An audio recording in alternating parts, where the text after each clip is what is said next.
Hello guys, आप सभी का स्वागत है मेरी बीपीएससी की दुनिया में। आज मैं फिर से लुसेंट आधुनिक भारत का सेकंड पार्ट लेकर आई हूँ सुभाष चंद्र बोस जी का। सुभाष चंद्र बोस और आज़ाद हिंद फौज का मैंने पार्ट 1 भी डाल रखा है। अगर जिसने नहीं देखा तो जाकर उसका पार्ट 1 देखे, फिर पार्ट 2 देखे। आज मैं स्टार्ट कर रही हूँ पार्ट 2। प्रदान करने का शाही कार्य किया। आईएनए की पहली डिवीजन का औपचारिक गठन सितंबर 1942 को हुआ और कैबिनेट मोहन सिंह इसके प्रथम सेनापति बने। 4 जुलाई 1943 को राम बिहारी बोस ने आईएनए की कमान सुभाष चंद्र बोस को सौंप दी। 21 अक्टूबर 1943 को सुभाष चंद्र बोस ने सिंगापुर में स्वतंत्र भारत की अस्थायी सरकार आजाद हिंद सरकार का गठन किया। आजाद हिंद फौज का गठन 4 जुलाई 1943 को सुभाष चंद्र बोस के नेतृत्व में किया गया था।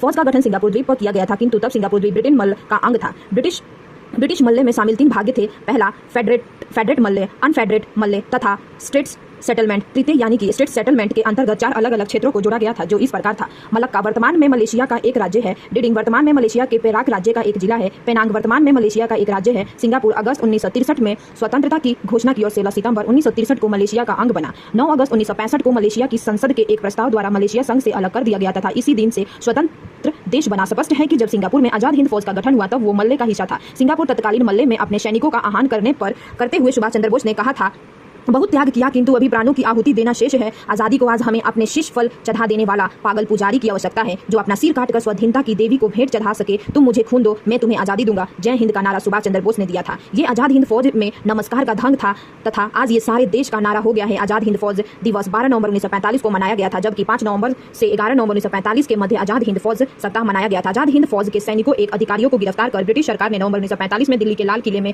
उन पर मुकदमा चलाया और इनमें 3 अभियुक्त प्रेम सहगल, गुरु बख्श सिंह एवं शाहनवाज को फांसी की सजा तथा राशिद अली को 7 वर्ष के कारावास का दंड दिया गया। इसके बचाव के लिए कांग्रेस ने आजाद हिंद फौज बचाव समिति का गठन किया, जिसमें भुल्ला भाई देसाई के नेतृत्व में तेज बहादुर सप्रू, कैलाशनाथ कठाजू, आशफ अली और जवाहरलाल नेहरू प्रमुख वकील थे। सरकार के निर्णय के विरुद्ध पूरे देश में तेज प्रतिक्रिया हुई। अंत में विश्व होकर वायसराय लॉर्ड बेवले ने अपने विशेषाधिकार का प्रयोग करते हुए मृत्युदंड की सजा को माफ कर दिया। पंडित जवाहरलाल नेहरू ने भारत के नाजीवाद, फांसीवाद तथा समाजवाद विरोध निश्चित रूख के कारण जापान के विरुद्ध गुरिल्ला युद्ध की अपनी योजना के पक्ष में इलाहाबाद में हुए कांग्रेस कार्यकारिणी समिति की बैठक में बहुत प्राप्त किया। और इससे रिलेटेड देख सकते हैं इतने सारे क्वेश्चन और इस क्वेश्चन के आंसर्स के बारे में डिटेल। पहला क्वेश्चन है, नेताजी सुभाष चंद्र बोस का जन्म जिस नगर में हुआ था वो नगर कहाँ पे है? वो नगर उड़ीसा के कटक में है। पहला देख सकते हैं, इसके बारे में डिटेल से दे रखा है। नेताजी सुभाष चंद्र बोस का जन्म 23 जनवरी 1897 को उड़ीसा के कटक में हुआ था। उन्हें वर्ष 1919 में कलकत्ता विश्वविद्यालय से स्नातन की उपाधि प्राप्त की और वर्ष 1920 में वो भारत नागरिक सेवा ICS में उत्तीर्ण हुए। वर्ष 1938 हरिपुरा एवं वर्ष 1939 त्रिपुरा में कांग्रेस के अध्यक्ष बने। वर्ष 1939 में कांग्रेस की अध्यक्षता से त्यागपत्र देकर फॉरवर्ड ब्लॉक की स्थापना की तथा वर्ष 1941 में जर्मनी चले गए। उन्हें वर्ष 1943 में आजाद हिंद फौज की कमान संभाली। प्रायः उन्हें नेताजी के नाम से भी स्मरण किया जाता था। उन्हें नेताजी उपाधि